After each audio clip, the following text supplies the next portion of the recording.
नमस्कार, बंजारा बीट्स में आपका स्वागत है। मैं हूं ज्योति प्रकाश खरे।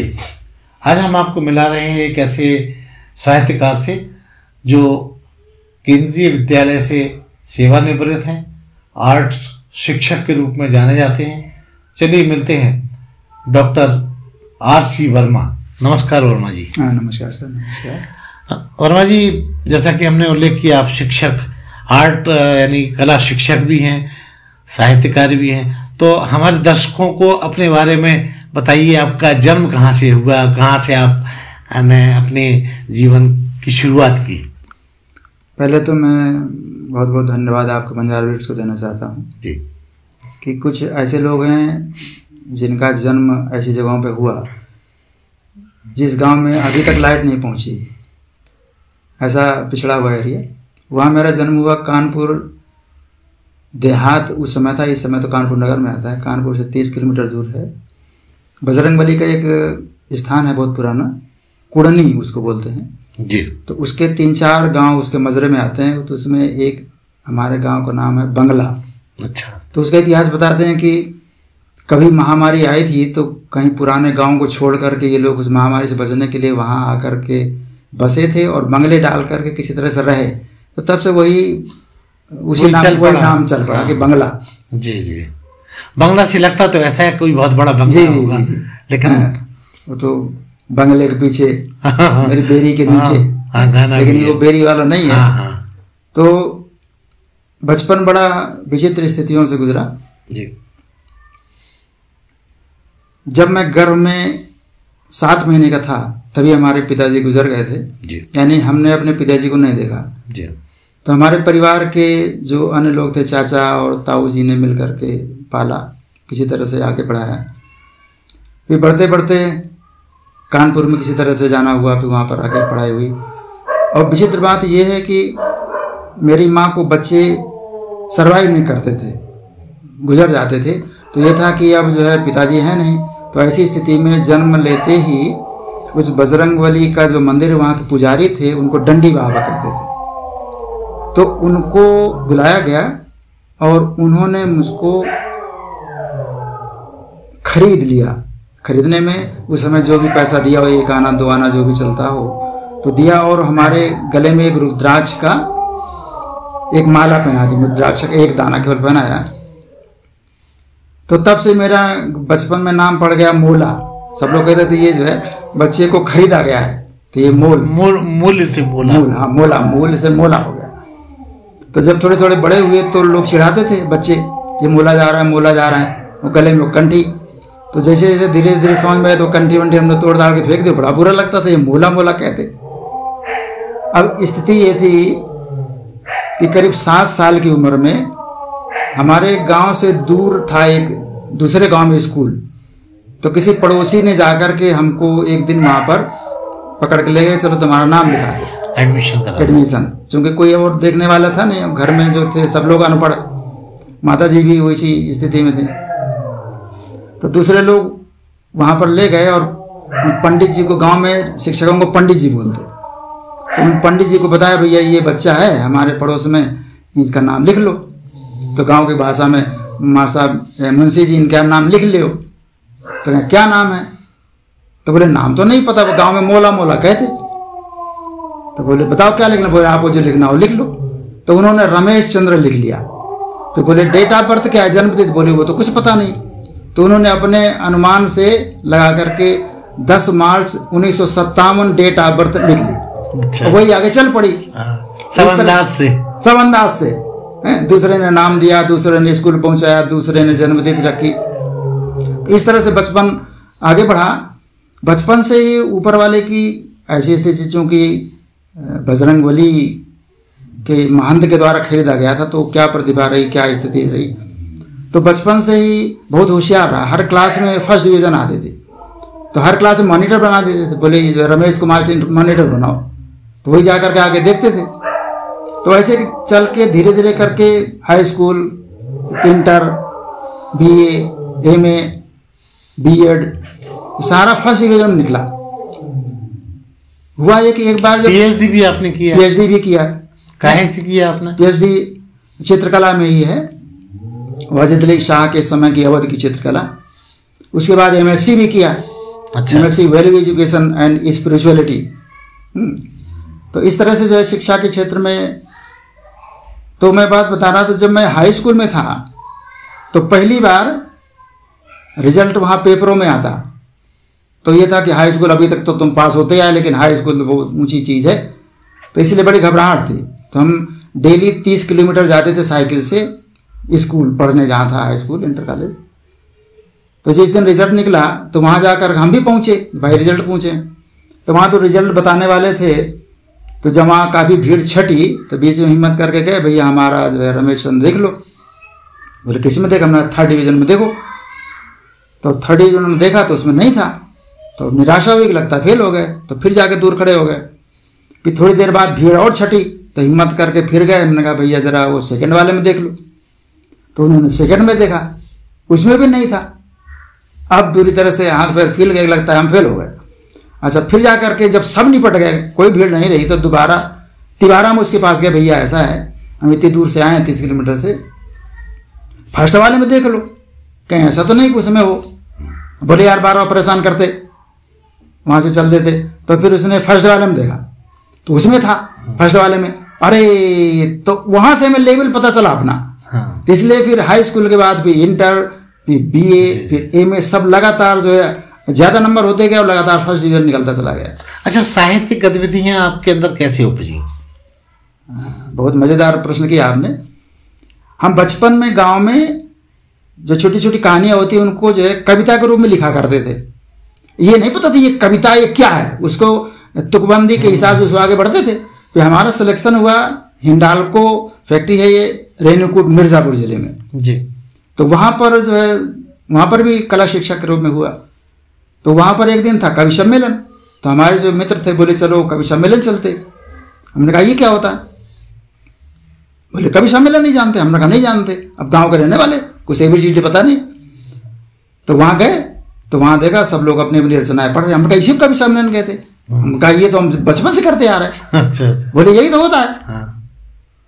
अब ये हुआ कि फिर वहां से फिर जो है लिखना शुरू कर दिया। फिर पता चला वहां प्रेयर में हर सप्ताह 1-2 कविता प्रेयर में होने लगी। फिर धीरे धीरे वहां पर इसमें रुझान बढ़ गया।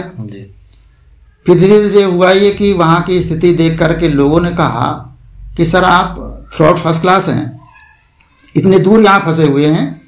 हिंडाल्को में एक तरह की विचित्र तरह की वहां के प्रिंसिपल की राजनीति चलती थी कि अगर यहाँ फंस के रहेंगे तो आगे कहीं जा नहीं पाओगे। हमने कहा फिर क्या करना चाहिए? बोले आप यहाँ से निकलो। तो एक दिन केंद्रीय विद्यालय की जगह निकली जी। तो उन सज्जन पांडे जी थे स्कूल के पूरा इंचार्ज, तो उन्होंने चुपचाप में वो पेपर दिखाया। बोले देखो ये वैकेंसी निकली, आप इसमें अप्लाई कर दो और पता हमारे घर का दे दो, जिससे स्कूल में कोई जान ना पाए। तो हमने वैसे किया, अप्लाई कर दिया और पता उनके घर का दे दिया। अब हुआ कि पहले केवल बेस पे इंटरव्यू होता था, मेरिट बेस पे होता, तो इंटरव्यू आ गया।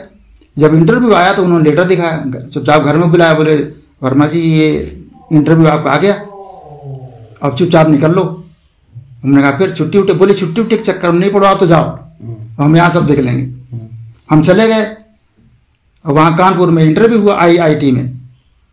तो वहाँ पर एक बड़ी विचित्र घटना घटी। अब चूंकि हमारा कोई जान पहचान नहीं, कोई पता चला कि बड़ी रिश्वत चलती है, धपौआ चलता है, अपना कोई हमारे पास था ही नहीं। तो एक सज्जन सामने टहल रहे थे, तो हमने उनसे हिम्मत कर पूछ लिया, सर यहाँ सिलेक्शन फेयर होता है? बोले क्यों? हमने कहा सर हमारा तो कोई जाने पहचान नहीं है, किसी प्रकार का कोई परिचय नहीं, अध्यापक हुआ को जो होता है हमें तो कुछ पता ही नहीं है, ऐसा ना पैसा कुछ नहीं। बोले नहीं आप तो निश्चिंत रहो, आप तो आराम से इंटरव्यू करो। और जो हमारा इंटरव्यू में नंबर आया तो पता चला, जो हम अंदर गए, मैं कम इन सर, तो वो सज्जन सबसे बीच में बैठे। अच्छा, वही सज्जन जिससे हम पूछ बैठे थे। अब हमने कहा ये तो बड़ा गड़बड़ हो गई। तो फिर जाकर के वहाँ बैठे, तो वो अपनी फाइल, जो सर्टिफिकेट्स की फाइल एक सेशन में दे दी, उन्होंने पढ़ना शुरू किया, file high school 1st division. तो सबको बड़ी हिला, अच्छा इंटर 1st डिवीजन, फिर BA MA सारी चीज़ उन्होंने दिखाई, बोले सारा 1st डिवीजन। बोले अच्छा, तो बोले इस समय वर्तमान में आप कहाँ हैं? तो उन्होंने बताया रेणुकूट हिंडाल्को। तो बोले आप वहाँ से क्यों आना चाहते? हमने कहा सर हम हैं चित्रकार, और वहाँ पर एक अजीब तरह की राजनीति है अगर ज्यादा दिन वहां ठहर गए तो पता चला वहीं के वो रह जाएंगे, हमें पूरे देश की सेवा करनी। बोले अगर हम आपका सिलेक्शन कर लें तो आप कहीं भी जाने के लिए तैयार हो? हमने कहा पूरा भारत हमारा है, तो हमें तो सर्विस चाहिए, देश की सेवा करनी है। अच्छा बोले आपको क्या आता है? जो कहें। तो बोले चाक उठाइए। तो वहां पर एक जो बोले ब्लैक बोर्ड में पहुंची, तो हमने चाक उठाई। बोले चलो क्या कर सकते, हमने बताओ क्या करना है। बोले अच्छा गांव से शाम को जानवर चरवाहे लेकर के गांव वापस लौट रहे हैं, उसका सीन बनाइए जरा। तो हमने चाक उठाई और ऐसे करके जैसे सिंह और ये पूंछ वाला ऐसा बनाया, तो फ्लो से समझ के बस बस बस बस मतलब 2 सेकंड में वो सारा कुछ के। बोला अच्छा ये बताओ आप एक हंसता हुआ एक रोता हुआ चित्र बनाइए। तो हमने कहा ठीक है, कितनी देर में? हमने कहा 10 सेकंड में। फिर दोनों हाथ से हमने चाक उठाई। जब दोनों हाथ से चाक उठाए, बोले दोनों हाथ से काम कर दे, और एक हाथ से रोता हुआ एक से हंसता हुआ। बोले ये तो कमाल है, दोनों हाथ से काम कर दे। हमने कहा सर ऐसा है क्योंकि जो एनर्जी की सप्लाई, खान पान की सप्लाई दोनों अंगों में जा रही है, इसलिए अगर एक हाथ हमारा नहीं रहा तो सारी पढ़ाई सारा सब कुछ सारा व्यर्थ हो जाएगा। तो कितनी गलत बात होगी। हमने कहा इसलिए हम दोनों हाथ से अभ्यास करते। तो बहुत खुश हुए यार, बोले कमाल है। तो इस तरह से जो है बहुत सी बातें पूछी, करीब आधा घंटे में आपका अपॉइंटमेंट सुनिश्चित हो गया। आधा घंटे में चला और उसके जैसे हम बाहर निकले, हम कहा सिलेक्शन दुनिया के कोई जो है मैं रोक नहीं सकता। तो सब लोगों ने घेर लिया, बोले क्या हुआ क्या हुआ क्या? अरे हमने क्या हुआ, सिलेक्शन हो गया। बोले क्या पूछा? अरे हमने कहा वो तो सब बात की बातें, आप अपनी तैयारी करो। तो उसके जस्ट 2 महीने बाद वास्तव में सिलेक्शन लेटर पहुंच गया। केंद्रीय विद्यालय में आपने कितने वर्ष नौकरी की? केंद्रीय विद्यालय में जो है हम 35 वर्ष सर्विस किए। कहाँ रहे आप इस दौरान?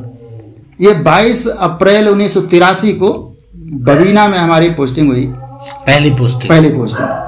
तो हिंडाल्को से हम चुपचाप अपना सामान लेकर के बिना किसी को बताए, बिना रिजाइन किए, बोले रिजाइन चक्कर पड़ो तो लटका देंगे यहाँ। तो बिना रिजाइन किए सब सामान लेकर के हम आए, कानपुर उतरे। कानपुर से जो है अपॉइंटमेंट लेटर में लिखा था बबीना कैंट झांसी। तो हम झांसी में उतर गए।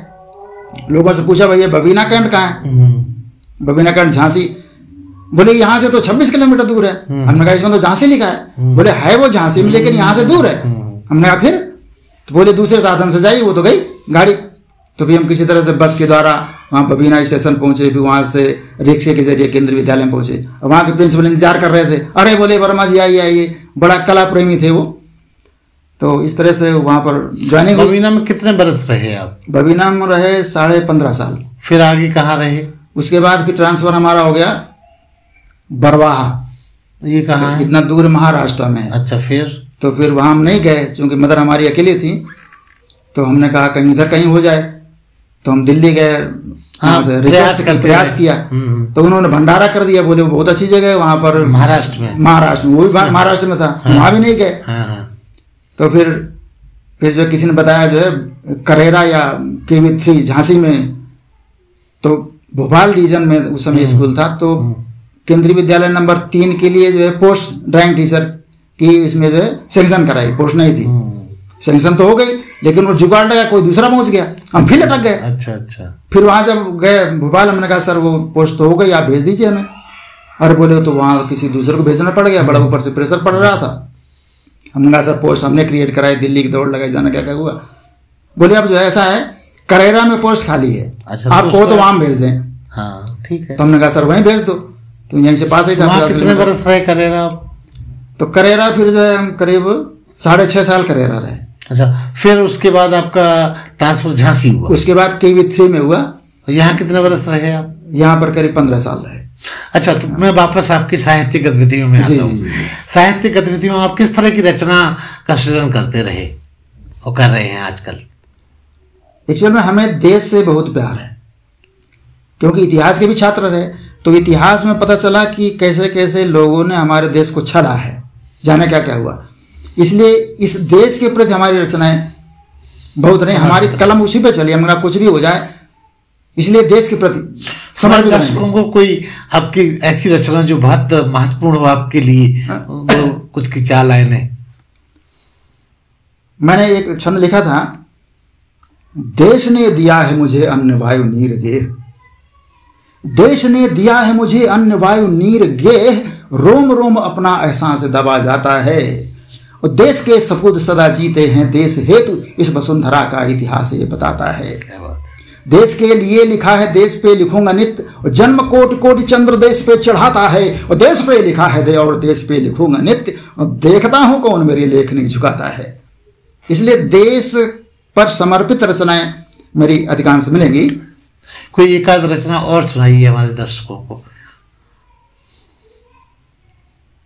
जो वर्तमान स्थितियां है जी, उसी पे सुनाइए। अभी तो खैर कुछ वर्षों से लगता है कि अब देश सुधर जाएगा, अच्छे सच्चे हाथ में पहुंच गया। उसके पहले बड़ी स्थितियां थी, तो मैंने उस पर एक क्षण लिखा था,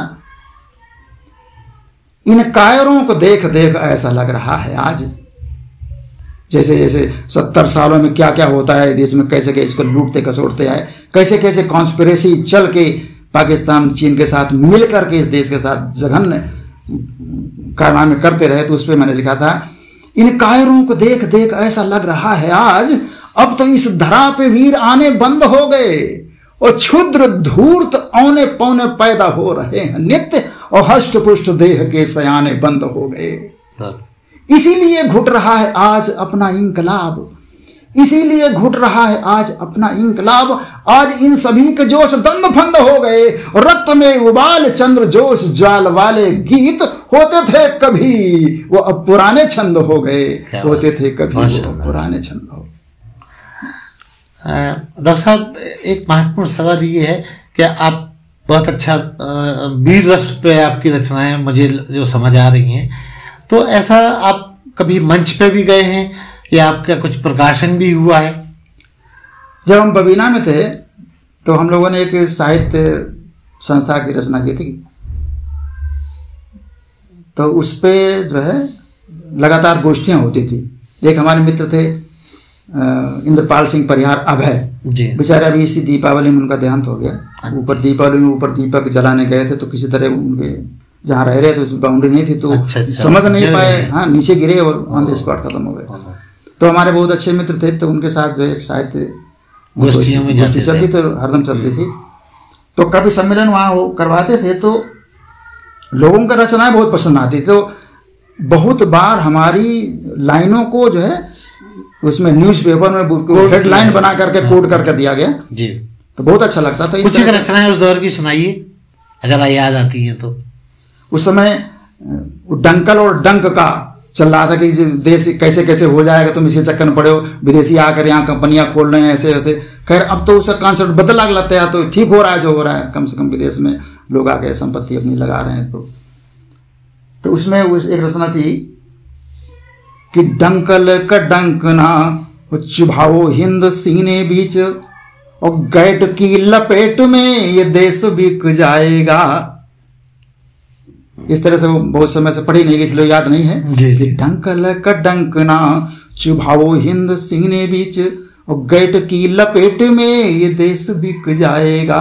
आगे याद नहीं, तो इस तरह से जी। डॉक्टर साहब, आपने बताया इसके अलावा कोई आपकी रचना, मैं जहाँ तक मैं जानता हूँ आप कुछ महाभारत पे कुछ बड़ा महाकाव्य लिख रहे हैं, उसका उल्लेख कीजिए हमारे दर्शकों के। बहुत अच्छी, एक्चुअल में महाभारत पे जो भीष्म का कैरेक्टर है, उनके मतलब अंदर अंदर क्या क्या वो महसूस करके क्या क्या कैसी स्थिति रही होंगी, तो उस पर हमने कुछ लिखना शुरू किया था।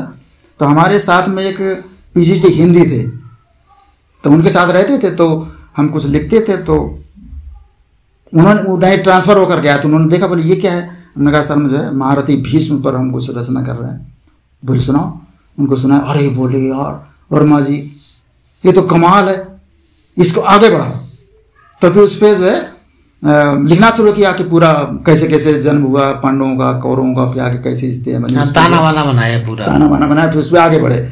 तो महाभारत में करीब 1 लाख श्लोक हैं जी। वो सारे श्लोकों को मेन को काव्यबद्ध करना, तो वो लगातार 20-25 साल से, यानी मैं कहूँ 30 साल से काम चल रहा है।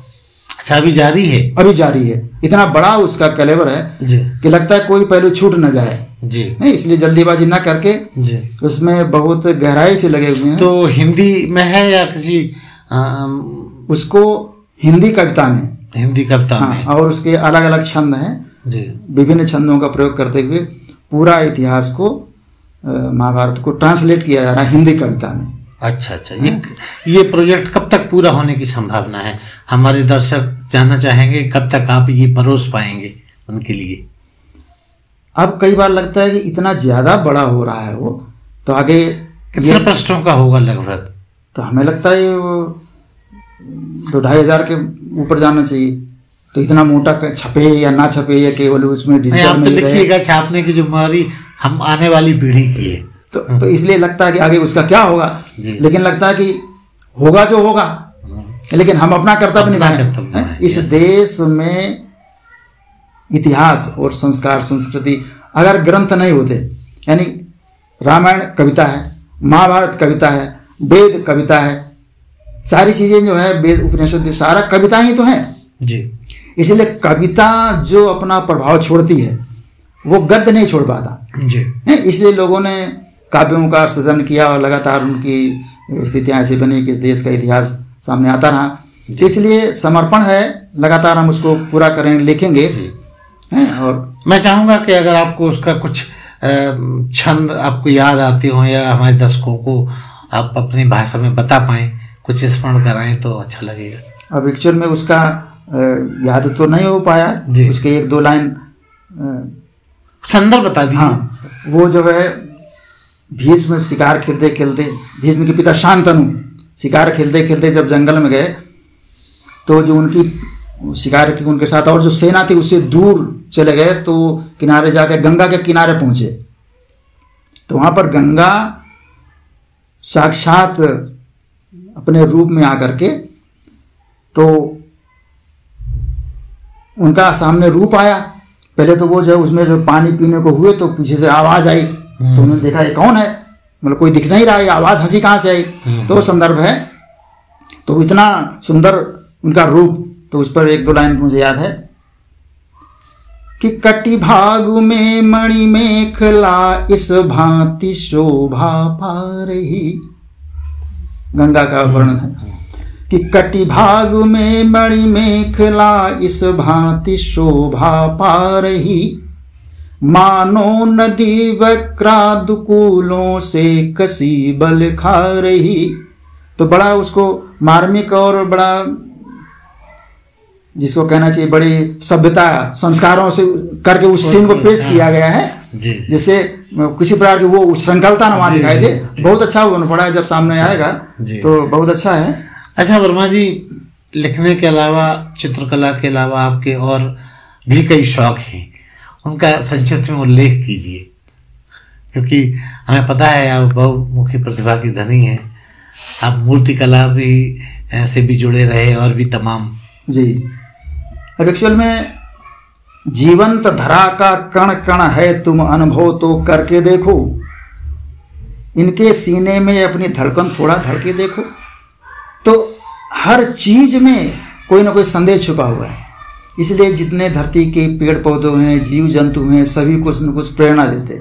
इसलिए लगता है जब तक इस धरती पर हैं, पता नहीं कब इससे दाना पाना उड़ जाए।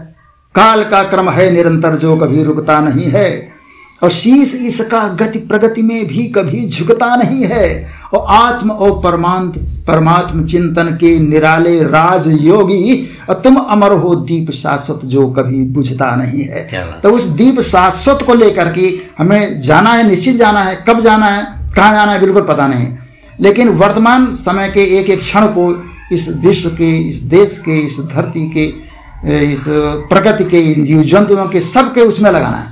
इसलिए हम कुछ न कुछ करते रहते। तो हमने छत पे खेत बनाया हुआ है, छत पे हमने खेत बनाया है। पहले हमने कुछ टंकियां रख रखी, उसमें पेड़ पौधे लगा के कुछ सब्जी भी लगाते। तो हमारे यहाँ कुत्ते पले हुए हैं, उनका बड़ा शौक, सब देसी हैं, मिसेस का बड़ा शौक है, हम भी उनमें सपोर्ट करते। तो उसको खोद देते थे। तो फिर सोचा अब क्या किया जाए, तो उसको छत से करीब 3 फुट ऊपर उठा करके एक खेत बनाया, बाउंड्री बनाई। उसमें जो है 5 टाली खेत की मिट्टी डलवाई, उसमें गोबर की खाद डाली। करीब 6-7 साल हो गए, उसमें सारा चीज हो रही है। अच्छा। गन्ना हो रहा, लौकी, तरोई, छत के ऊपर। अच्छा, जैविक खेती हो रही है। बिल्कुल केमिकल का जरा भी उसमें उपयोग नहीं होता जी। सारे जो उसके पत्ते उत्ते निकलते सब उसी में खाद बन के सब उसमें डालते रहते।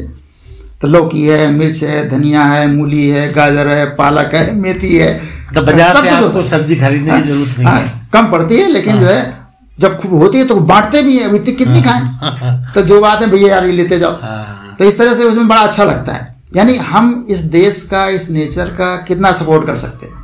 अब लोगों की पैसा कमाने के चक्कर में कितनी तरह तरह की खादें विदेशों ने कब्जा कर लिया खादों के जरिए, फिर उसके बाद जो बीज, तो हर बार नया बीज लोगों को लेना पड़ता है कि वो दूसरा वाला, वो वाला बीज जो तैयार हो तो उगता नहीं।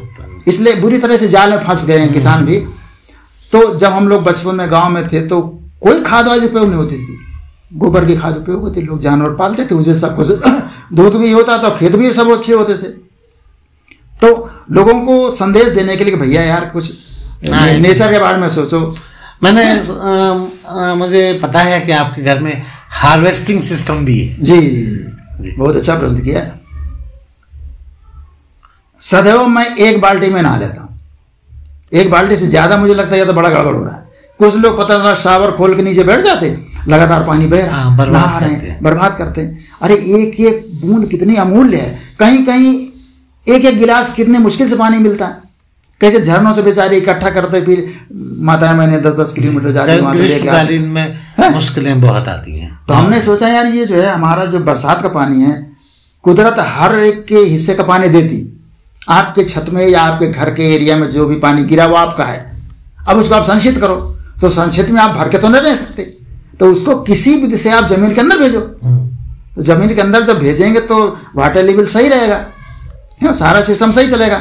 लेकिन लोग 50-50 लाख मकान में लगा देते, लेकिन 2-3 हजार लगा के गड्ढा खुदवा के वो सिस्टम नहीं कराते कि उसमें सारा पानी छत वाला नीचे जमीन के अंदर जाए।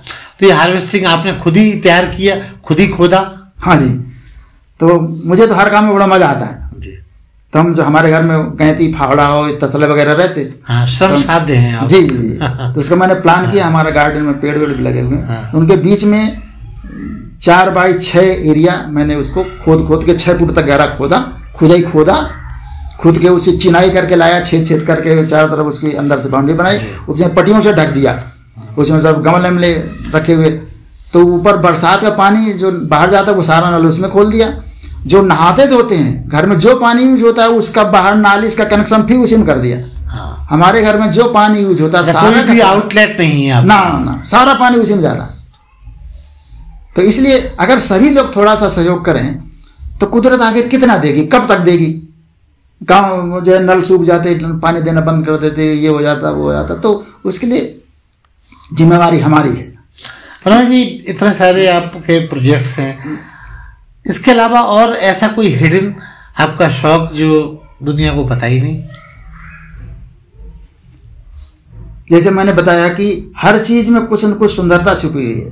तो जो आर्ट पक्ष है हमारा जी, तो हम जब KV3 में थे तो वहाँ जंगल बहुत सा था, तो ये कि इसको जंगल साफ कराना है, तो वहाँ बहुत सी पुरानी लकड़ियाँ मिली बहुत सी, तो हर एक में कुछ न कुछ सेब निकलता है। तो सारे देखो ये रखे हुए हैं सबसे बना करके, तो उसमें कुछ न कुछ सुंदरता है, ब्यूटी है, तो हम उसको रख लेते हैं, उसको बड़ा अच्छा लगता है। इसको कैसे फेंक, लोग कहते हैं यार ये क्या लकड़ जमा किया, हमने कहा यार इसमें देखो हाँ कितनी कलात्मक है, महसूस करने मतलब कि किसी ने नहीं बनाया, कुदरत ने बनाया।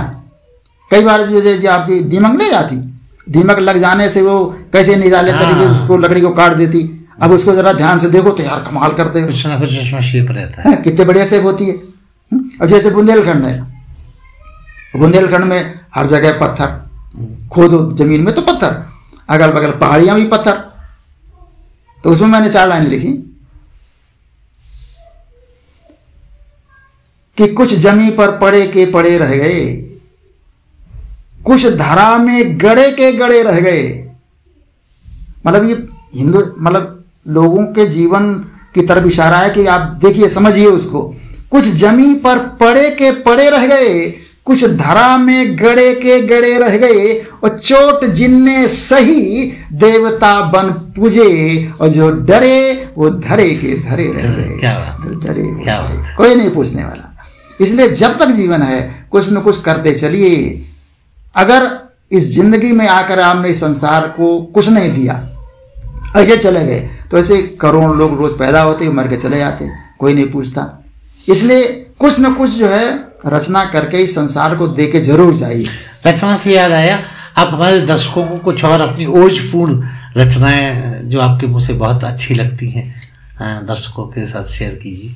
राणा प्रताप और छत्रपति शिवा की शान, राणा प्रताप और छत्रपति शिवा की शान, जिनके शौर्य गीत सबने साथ साथ गाए हैं। झांसी की रानी मिसाल बनी वीरों की, जिनके एहसान रोम रोम में समाये हैं। हर युग में देखे हठीले गर्वीले वीर, सदियों से इसको तो सूरवीर भाए हैं। अर्जुन अभिमन्यु भीम कर्ण द्रोण याद करो, इस धरा ने सदा हिरण बांकुरे उपजाए हैं। इस धरा ने सदा हिरण बांकुरे उपजाए हैं।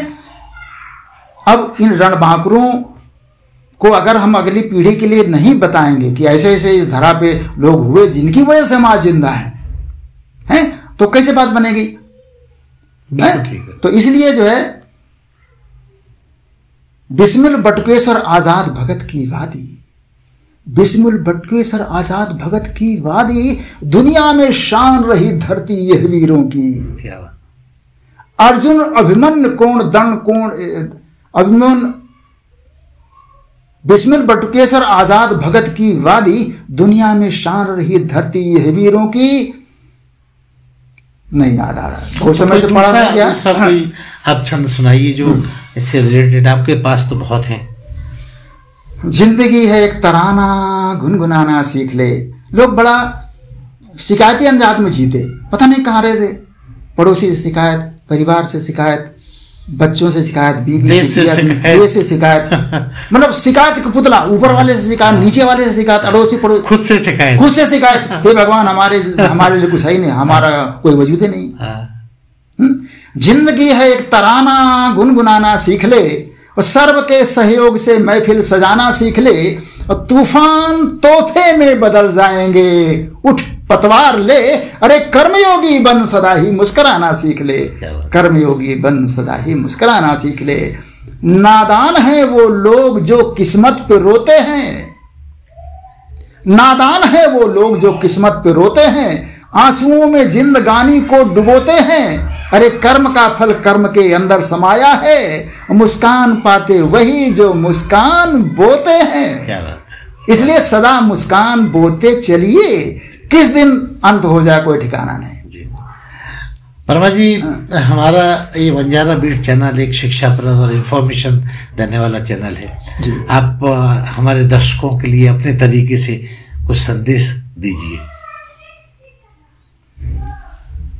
संदेश ये है दर्शकों के लिए, बंजारा बीट्स यानी बंजारापन में भी बीट्स है, तरन्नुम है, बहुत कुछ वहां पर है। इसलिए दुनिया को नहीं देखना है। गुलाब का पेड़ आपने देखा होगा, उसी खाद से फूल भी ताकल लेता, उसी खाद से कांटे भी ताकल लेते। एक डाल पे कांटे हजारों होते, फूल एक होता। तो उधर संदेश है बंजारा बीट्स के जरिए दर्शकों तक कि ये खार तो हर डाल पर पहरा बिठाते हैं। दुनिया वालों तरफ इशारा है, किसी के दूसरे को दुनिया क्या कहेगी, लोग क्या कहेंगे, इसकी परवाह नहीं करना। ये खार तो हर डाल पर पहरा बिठाते हैं, ये घाव भी कभी कभी गहरा लगाते हैं, पर घोलते खुशबू हवाओं में फिजाओं में, वो फूल हरदम शीर्ष पर रहे मुस्कुराते हैं, वो फूल हरदम शीर्ष पर रहे मुस्कुराते हैं। इसलिए फूल बनिए और सदैव महकिए, संसार को महकाइए, कांटों से दूर रहिए। कांटापन को जिंदगी में नहीं लाना है, नहीं कोई नहीं चाहेगा। खुशबू लाएंगे तो लोग पास आएंगे, भले कुछ दिन रहो लेकिन फूल बन के रहो। धन्यवाद। तो ये थे डॉक्टर आरसी वर्मा, जो अपने मन की बात अपनी रचनात्मक तरीके से हमारे साथ शेयर कर रहे थे। बंजारा बीट से बात करने के लिए बहुत बहुत धन्यवाद। धन्यवाद सर, बहुत बहुत धन्यवाद।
इस चैनल को लाइक और सब्सक्राइब करना ना भूलें। देखते रहिए बंजारा बीट्स।